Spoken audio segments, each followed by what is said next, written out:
Sinuspende na rin ni Pangulong Rodrigo Duterte ang unilateral ceasefire ng pamahalaan sa grupong CPP-NPA-NDF. Ito ang inanunsyo ng Pangulo sa kanyang pangunguna sa paglulunsad ng solar-powered irrigation system sa North Cotabato. Naritong report. Sinuspinde na ni Pangulong Rodrigo Duterte ang pinaiiral ng tigil putukan ng pamahalaan sa rebeldeng komunista na CPP-NPA-NDF sa kanyang pagsasalita sa Mlang, North Cotabato para sa paglulunsad ng solar-powered irrigation system pilot area. Sinabi ng Pangulo na kagabi pa niya ipinag-utos ang pagbawi sa unilateral ceasefire laban sa New People's Army. I am asking the soldiers, go back to your camps, clean your rifles, and be ready to fight. I am sorry, but that is how it is. Dismayado ang Pangulo na may 6 na sundalo ang napatay ng NPA sa iba't ibang bahagi ng bansa kahit sa February 10 pa ang kanselasyon ng kanilang unilateral ceasefire. There has been a breakdown.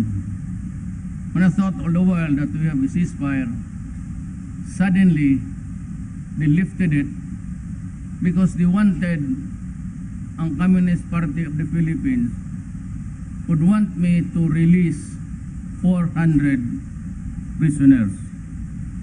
Convicted na, ara na sila sa Bilibid. At the start of the talks, I released all political kanilang leader just to assemble their men to meet with Doresa, Belio, and some guys, Braganza, for peace talks. Suddenly, the other day, sabi nila, we're breaking off and we are abandoning the ceasefire unilateral, kanilang yun. Sumunod na rin ako. Ngayon kahapon, sa bilang ko, marami akong patay na sundalo. I lost about 6 and 1 officer. Pati dito. I have to visit the family after here. Kaya kagabi I decided, I called General Anyo and said, nilift ko yung ceasefire tonight. Wala nang ceasefire.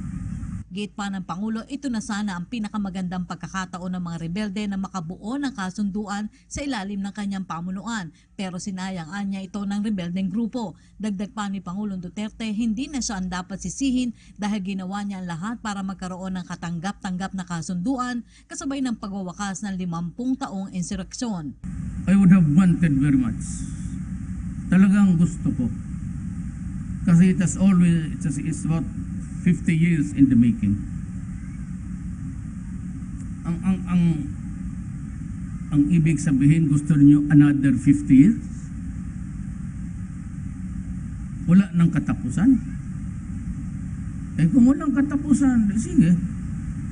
But let it not be said that I did not try.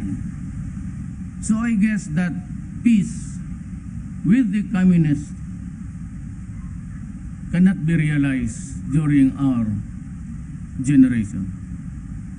Maybe years from now. So, ayaw ko magpatayan. Pero kung ganun lang naman, na masundalan ko pinagpapatay pati sa ubang lugar, resume tayo anytime. Sige, sabi sila, February 10. Ambos dito, ambos doon sa Luzon, Visayas, Mindanao. Sorry. So I really would like to express my sadness. We cannot have a peaceful generation. There will always be a fight. I'm here for 6 years. Siguro ko malasin, less than. But to me, mahirapan na tayo.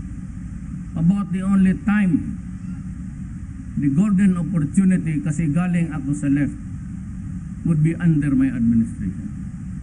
Otherwise, wala na. Samantala sa okasyon, pinasalamatan ng Pangulo ang paglulunsad ng malinis na pagkukunan ng power para sa irigasyon na tutulong sa maraming magsasaka.